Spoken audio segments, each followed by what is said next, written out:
It was 1946 when a military official named Juan Peron became the president of Argentina and changed politics forever. He embraced Argentina's laborers and bettered their lives with medical care, paid holidays, and a minimum wage. His policies became known as Peronism and were made enormously popular with the help of his glamorous wife, Evita.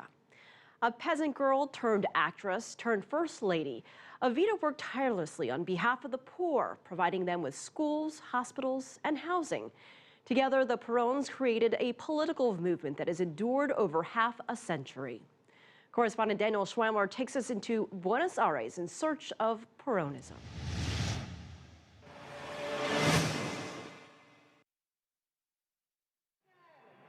President Cristina Fernández de Kirchner is proud to call herself a Peronist, part of the political movement that has governed Argentina for much of the past 65 years.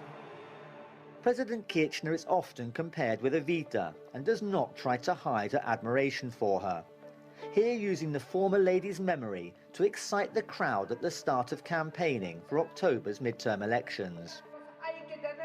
We have to have the strength that Eva Peron taught us to have, even when she was the most criticized woman in Argentina's history. It is the glorious, shirtless vanguards of our country who are present here today, and they know that justice and liberty can only be found with General Peron by their side. She was somebody who came up from the poor and then gave back to the poor and had a direct relationship with the people she called the descamisados, which means the people with the shirtless ones. And that was something really special. It had never happened before, because before that, all Argentine presidents essentially were from the elite, including the first ladies. And so she was a rural to urban migrant who came from the countryside and made it as an actress and then as a radio announcer and then became first lady. So this was, in a sense, the dream of many of the migrants and many of the poor people in Argentina, and she was one of the people who actually fulfilled it. As a colonel in the Argentine army, Juan Domingo Peron took part in the 1943 military coup. He was appointed head of the increasingly important labor ministry, improving working conditions and winning the support of both rural and urban workers. Here in 1944, he met his second wife, the minor radio actor Eva Duarte, while raising funds for earthquake victims. They formed a formidable partnership, her adding glamour to his political astuteness. She was actually the more charismatic of the two, and she was able to really capture, in a sense, the mood of the crowd and reflect it in herself, and I think that's what really gave her that power.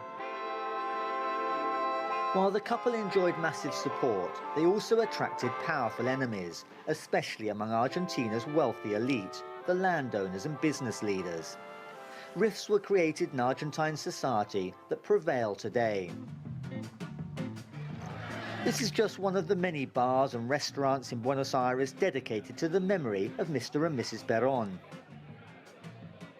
It's a homage to the massive support they enjoyed, mostly from Argentina's industrial and rural workers. So I asked the owner of Peron, Daniel NAREZO, what relevance it has today. Peron is politically still very relevant. I'm not sure if it had to do with his personality, but he is perhaps the emblem. He embodies those who believe in what is today the judicialist movement or Peronist party. I think that's because of something Peron managed to do, and Evita as well, which was to create a movement that represents, that interprets the true needs and feelings of the people.